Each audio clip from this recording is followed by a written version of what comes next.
പറയും റസൂൽ നബി നാളെ പരലോകമിനി പോലെ.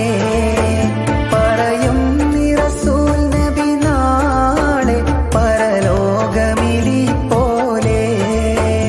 ആ രണ്ടു വിരലാലേ അടയാളം ഹശർ ഹാലേ. ആ രണ്ട് വിരലാലേ അടയാളം ഹശർ ഹാലേ.